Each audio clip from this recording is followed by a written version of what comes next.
तो hello friends, मैंने पिछले बार सेकंड चैप्टर की वीडियो डाली थी। तो इस बार मैं आपके लिए एक और इम्पॉर्टेंट चैप्टर यानी लाइफ प्रोसेस की एक और इम्पॉर्टेंट वीडियो लेकर आ चुका हूँ।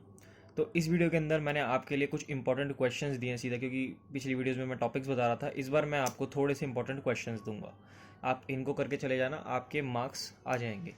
तो सबसे पहले हम लोग टाइम वेस्ट नहीं करते हुए सबसे पहले आगे बढ़ते हैं चैप्टर के अंदर। तो सबसे पहले एक क्वेश्चन आता है एक्सक्रीटरी सिस्टम वाला। तो आपको इसके अंदर वो सीधा सीधा ऐसा क्वेश्चन दे सकता है कि आपको एक level diagram of human excretory system बनाना है और उसके अंदर आपको उसके इंपॉर्टेंट पार्ट्स को नोट करके उनको एक्सप्लेन करना है। तो एक्सक्रीटरी सिस्टम हम सबको पता है, तो उसके अंदर जो मेजर पार्ट आता है वो किडनी आता है। तो आपको किडनी के बारे में कुछ लिख देना है, जैसे मैंने यहाँ पर लिख रखा है। इसके अलावा आपको किडनी के अंदर अंदर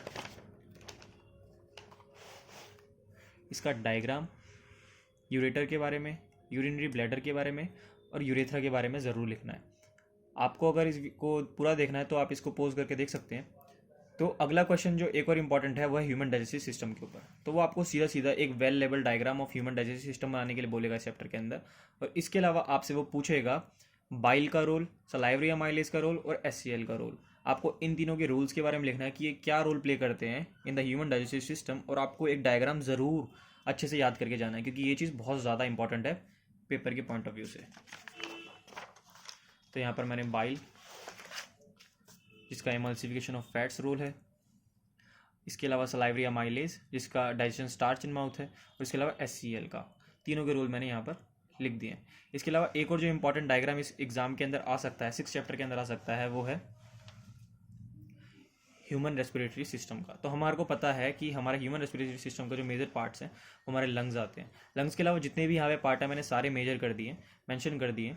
तो आप इनको अच्छे से देखना। इसके अलावा मैंने पूरा मैकेनिज्म भी लिखा हुआ है, कैसे रेस्पिरेशन इन ह्यूमन बींग्स होता है। तो यहाँ पर ब्रीदिंग, इनहेलेशन, एक्सहेलेशन हमने पूरा इसके बारे में लिखा हुआ है। आप इसको पोज करके देख सकते हैं।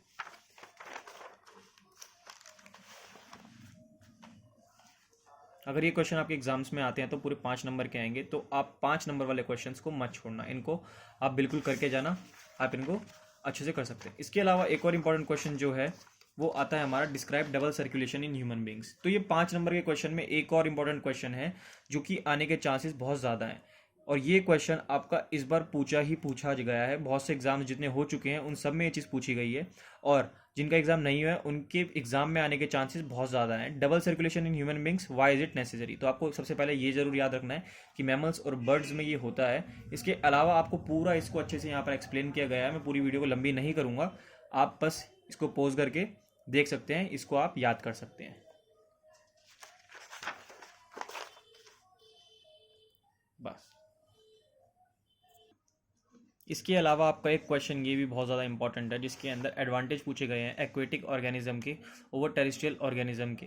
तो ये क्वेश्चन आपका बहुत ज़्यादा इंपॉर्टेंट है पेपर के पॉइंट ऑफ व्यू से। इसके अलावा एक क्वेश्चन जो चीज़ मेरे हिसाब से बहुत ज़्यादा इंपॉर्टेंट है और वो हर बार मोस्टली पूछी गई है, तो उस चीज़ के अंदर, लेकिन फर्स्ट टर्म के अंदर इस चीज़ के चांसेस आने के इतने ज़्यादा नहीं है, क्योंकि अभी तक जितने एग्जाम्स हैं उसमें ये चीज़ नहीं पूछी गई है। लेकिन फिर भी आपको ये चीज़ नहीं छोड़ के जानी है, क्योंकि कुछ नहीं पता कि आपका एग्जाम कैसा हो। तो ये चीज़ आती है, इसके अंदर आपको different ways in which glucose is oxidise, यानी ये पाथवेज हैं जिनके अंदर ग्लूकोज का ब्रेकडाउन होता है। तो यहाँ पर तीनों हैं, आपको तीनों याद करके जाने हैं। यहाँ पर एक थोड़ा मिसप्रिंट हो गया है, लेकिन आपको याद रखना है एब्सेंस ऑफ ऑक्सीजन, एक में लैक ऑफ ऑक्सीजन है और एक में प्रेजेंस ऑफ ऑक्सीजन है। आपको ये तीनों अच्छे से याद करने हैं। नेक्स्ट चैप्टर की वीडियोस जल्दी आएंगी, तो आप इस वीडियो को लाइक करना और चैनल को सब्सक्राइब किए बिना मत जाना, क्योंकि एग्जाम्स के बाद मैं आपका एक एक चैप्टर को अच्छे से दोबारा एक्सप्लेन करूंगा ताकि आप लोगों को अच्छे से समझ में आए।